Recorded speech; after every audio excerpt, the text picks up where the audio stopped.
నమస్కారం గురువుగారు. శ్రీమాత్రే నమః.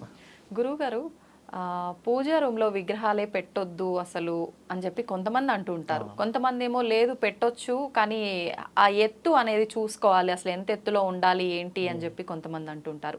అసలు నిజంగా విగ్రహాలు పెట్టొచ్చా, పెడితే ఎంత సైజులో ఉండాలి? ఇంకొకటి ఏంటంటే సైజుకు మించి ఉంటే ప్రతిరోజు నైవేద్యం పెట్టాలి అని చెప్పి అంటుంటారు. ఇదంతా వాస్తవమేనా గురువుగారు? అసలు నిజమేంటి?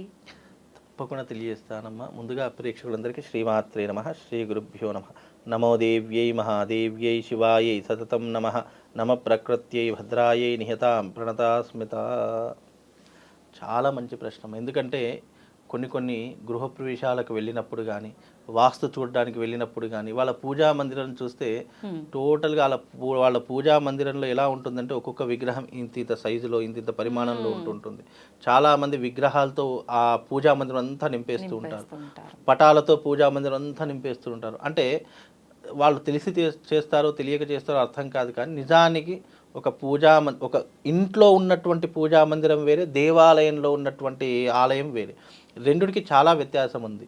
ఇంట్లో ఉన్నటువంటి పూజా మందిరంలో సనాతన ధర్మంలో వాస్తు శాస్త్రం నందు ఏం చెప్పారు అంటే, నీ ఇంటి యందు ఏదైతే పూజా మందిరం ఉంటుందో అందులో ఉంచవలసినటువంటి విగ్రహాలు కేవలం 1 లేదా 2 మాత్రమే విగ్రహ రూపకంగా ఉండాలి. చిత్రపటాలు ఎన్నైనా పెట్టుకో, దానికి దోషం ఏం లేదు, పటాలకు దోషం. కానీ విగ్రహం అనేటటువంటిది 1 లేదా 2, మిగతా విగ్రహాలు ఎలాంటివి కూడా ఉండకూడదు. ఎందుకు ఉండకూడదు అంటే, ఎన్ని విగ్రహాలు ఉంటే నువ్వు అంత ఆచరణ పాటించాలి, నువ్వు అంత ఆచారం పాటించాలి, అంత మడి పాటించాలి, మైల పాటించాలి, అన్నీ పాటించాలి. అలా పాటిస్తే 1 కాదు 100 విగ్రహాలు పెట్టుకో, దోషం ఏం లేదు. చాలామంది అంటారు, ఏంటి పంతులు గారు మీ ఇంట్లో ఇన్ని విగ్రహాలు ఉన్నాయి, మరి మా ఇంట్లో ఏమో వద్దంటారు అనే క్వశ్చన్ కూడా వేస్తాడు. మాకంటే మడి, ఆచారం, వ్యవహారం అన్నీ ఉంటాయి, మాకు నిత్య క్రతువులు ఉంటాయి. మా ఇంట్లో చనిపోతే ఒక్కొక్కళ్ళ ఇంట్లో సంవత్సరాంత వరకు దీపం కూడా ముట్టరు, కనీసం ఆ పూజా మందిరంలో కూడా వెళ్ళరు. మా ఇంట్లో అలా కాదు, చనిపోయిన తెల్లారి నుండే మేము మళ్ళీ దీపం వెలిగిస్తాము. అంటే సామాన్యులు కూడా మినిమం 12 రోజుల సూతకం అనేటటువంటిది పాటించాలి. 13వ రోజు దాటిందా వాళ్ళ ఇంట్లో తప్పనిసరిగా పూజా మందిరంలో దీపం వెలిగించే ఉండాలి. ఇంట్లో ఒక వ్యక్తి చనిపోయినంత మాత్రం చేత దేవుడి ఇల్లు చీకటి ఉందంటే ఇల్లు మొత్తం చీకటి అయినట్టే.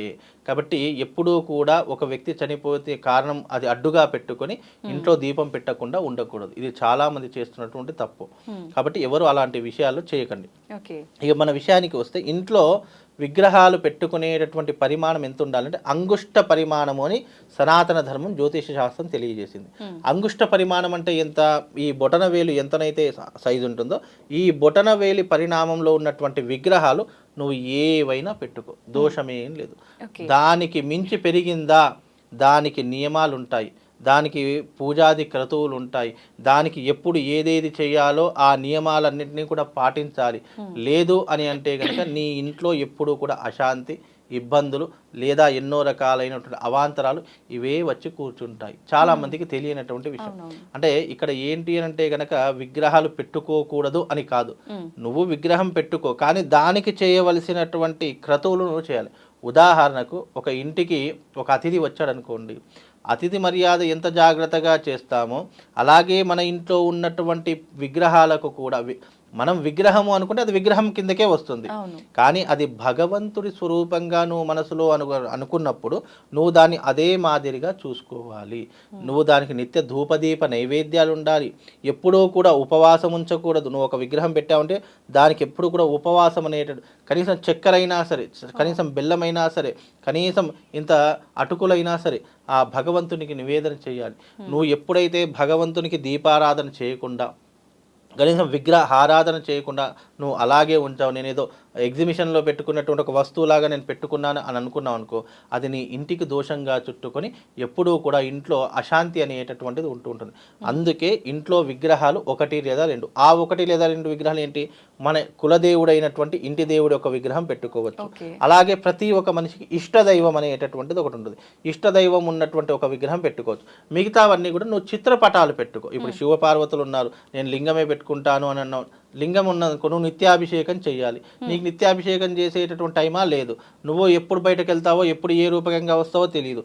కాబట్టి నువ్వు శివుడు అంటే ఇష్టం ఉన్నది, దానికి సంబంధించినటువంటి ఫోటో తీసుకొచ్చి పెట్టుకోండి, దోషం ఏం లేదు. దానికి పూజ చేసినా నడుస్తుంది, చేయకపోయినా నడుస్తుందమ్మా. గురుగారు, ఒక దేవుడికి సంబంధించిన ఫోటో ఒక్కటే ఉండాలా, 2-3 ఉన్నా పర్వాలేదా? ఒక భగవంతుడికి సంబంధించినటువంటిది ఒకే చిత్రపటం ఉండాలి.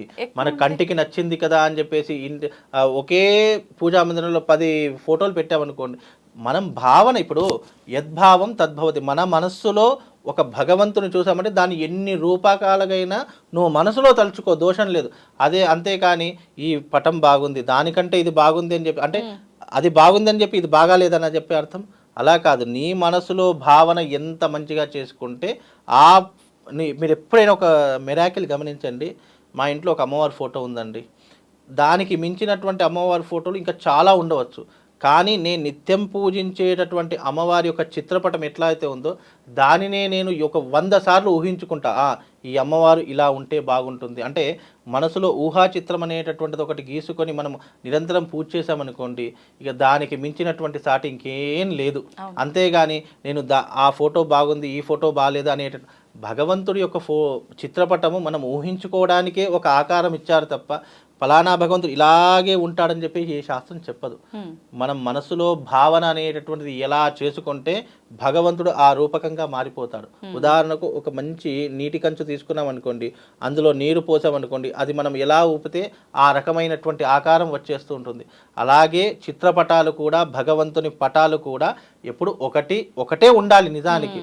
లేదు ఆ పటం ఏదైనా భిన్నమైపోయింది, లేదా విరిగిపోయింది, లేదా చినిగిపోయింది, లేదా పగిలిపోయింది అనుకున్నటువంటి సమయంలో అది తీసేసి వేరే పటాన్ని పెట్టాలి తప్ప ఇది బాగుంది అని అనుకొని ఇంకో పటాన్ని తీసుకొచ్చి మళ్ళీ దాని పక్కనే పెడితే రెండూ ఈక్వలే, రెండూ శివపార్వతులే. మళ్ళీ దానికి దీనికి నువ్వు భేదం చూసావు అంటే నువ్వు ఇక్కడ నీ మనసు ఏమవుతుంది, తారతమ్యం అనేటటువంటి చేంజ్ అయిపోతుంది. కనుక ఎప్పుడూ కూడా మనిషికి ఒకే రూపం ఉండాలి, అలాగే భగవంతునికి ఒకే రూపం ఉంటుంది. అది మనం చూసేటటువంటి విధానంలో, ఆలోచించే విధానంలో మార్పులు ఉంటాయి తప్ప భగవంతుడు ఎప్పుడూ కూడా నిరాకారుడు, నిరంజనుడు, నిరామయుడైనటువంటి వాడే భగవంతుడు. కాబట్టి మనం చూసుకోవడానికి ఇప్పుడు శివుని ఎవరైనా చూసారో ఎవ్వరు చూడలేదు, కానీ మనం ఒక చిత్రపటాన్ని తీసుకొని ఒక ఆలయంలో భగవంతుని ఒక స్వరూపంగా పూజిస్తున్నాము తప్ప ఆయన ఆకారం ఏంటో తెలియదు, ఆయనకు అసలు ఆకారం ఉందో లేదో తెలియదు. కాకపోతే ఏంటంటే మన భక్తి భావన తెలియజేసుకోవడానికి ఒక పటాన్ని పెట్టుకుంటాం అంతే తప్ప ఆ పటాలు ఎన్నైనా పెట్టుకోండి, దోషం లేదు. కానీ విగ్రహాలు మాత్రము ఒకటి కానీ 2 కానీ విగ్రహాలు పెట్టుకోండి, అన్ని విగ్రహాలు అవసరం లేదు. గురుగారు, ఇప్పుడు పూజా రూమ్ లో మాత్రం ఒక్కటే అన్నారు. చాలా మంది షోకేజ్ లో విగ్రహాలు, భగవంతుడి విగ్రహాలని సైజుకు మించి చాలా పెడుతూ ఉంటారు. మరి ఇంట్లో అలా పెట్టుకోవచ్చు అంటారా? అయితే ఇక్కడ పంచలోహాల విగ్రహాలు, వెండి విగ్రహాలు, బంగారు విగ్రహాలు ఒక రకంగా ఉంటే మన ఇంట్లో పెట్టుకునేటటువంటి ఈ అందంగా కనిపించడానికి షోకేజ్ లాగా కనిపించే విగ్రహాలకు దానికి దీనికి వ్యత్యాసం ఉందమ్మా. అవి కేవలం అందంగా కనిపించడానికి పెట్టుకునే దానికి పూజలు ఉండవు. ప్లాస్టిక్ ఆఫ్ ప్యారిస్ పెట్టుకుంటారు, కొంతమంది చెక్కతో చేసినటువంటి పెట్టుకుంటారు, ఎన్నో రకాలైన మట్టివి పెట్టుకుంటూ ఉంటారు. దానికి పూజాది క్రతువులు చేయాలని రూల్ లేదు. అవి అందంగా కనిపించడానికి ఇంట్లో ఉన్నటువంటి విధానానికి ఎంత పెద్ద ఇల్లు కట్టుకుంటే అన్ని విగ్రహాలు పెట్టుకుంటూ ఉంటాము. కనుక దానికి ఏమీ దోషం లేదు. చాలామంది అనుకునేది ఏంటి అంటే కనుక ఇంత పెద్ద విగ్రహాలు పెడితే పూజించాలి, నిత్యము ధూపదీప నైవేద్యం. ఎప్పుడైతే మనం పూజా మందిరంలో పెట్టినటువంటి విగ్రహం ఉంటే దానికి మాత్రమే పూజనీయము తప్ప మనం షోకేష్ కోసం పెట్టుకున్నటువంటివి, అందం కోసం పెట్టుకున్నటువంటివి దానికి పూజాది క్రతువులు అవసరం లేదు. అది పెట్టుకున్న దోషమేమీ లేదమ్మా. గురుగారు, ఇప్పుడు పూజా రూమ్ లో పెట్టే విగ్రహం కూడా మీరు చెప్పినట్టు ఒక్కటైనా ఏది పెట్టాలి? మట్టిది పెడితే మంచిదా? చాలా మంది ఈ మధ్య కాలంలో వెండివి కూడా పెట్టుకుంటున్నారు కదా, అసలు ఏది పెడితే కరెక్ట్ అంటారు? నిజానికి సనాతన ధర్మంలో పంచలోహము అని చెప్పడం జరిగింది. కొంతమంది డబ్బు ఉన్నటువంటి వారు ఏం చేస్తారు అంటే విగ్రహం, మన దగ్గర డబ్బులు ఉన్నాయి కదా, వెండి విగ్రహాలు. నువ్వు వెండితో పెట్టుకున్నా, బంగారంతో పెట్టుకున్నా, వజ్ర వైఢూర్యాలతో పెట్టుకున్నా, నువ్వు దానికి సరైనటువంటి క్రతువులు ఆచరిస్తున్నావా లేదా అనే దాన్ని బట్టే నీ శక్తి పెరుగుతుంది తప్ప అంతేగాని నువ్వు వెండిది పెట్టుకున్నావా, మట్టిది పెట్టుకున్నావా, లేదా బంగారంతో పెట్టుకున్నావా, ఇలాంటివి భగవంతుడు ఎప్పుడు చూడడు. చూసేది మనం మాత్రమే. చాలా మంది అంటే వచ్చేటటువంటి వాళ్ళు బంధువులకు కానీ మిత్రులకు కానీ అరే వీళ్ళ ఇంట్లో బంగారు విగ్రహాలు ఉన్నాయని చెప్పి చెప్పుకోవడానికే తప్ప, గొప్పలు చెప్పుకోవడానికే తప్ప దానివల్ల ప్రయోజనమే రాదు. అంటే గొప్పలు చెప్పుకోవడానికే తప్ప దానివల్ల ఏం ప్రయోజనం? సరే బంగారం పెట్టుకున్నావు, నువ్వు బంగారం విగ్రహం పెట్టుకొని కనీసం దానికి ధూపదీప నైవేద్యాలను ఇస్తున్నావా? అయ్యో బంగారం పాడైపోతుంది, నల్లగా అయిపోతుంది అని చెప్పేసి నువ్వు భయంతో అది ఏదో పెట్టుకున్నావు తప్ప దానికి పూజాది క్రతువులు మాత్రం చేయడం లేదు. కనుక పూజాది క్రతువులు ఆచరిస్తేనే మీరు విగ్రహాలు పెట్టుకోండి. లేదు అని అంటే కనుక ఏమి విగ్రహాలు పెట్టుకోకండి. అదమ్మా. చక్కగా తెలియజేశారు గురుగారు. నమస్కారం. శ్రీమాత్రే.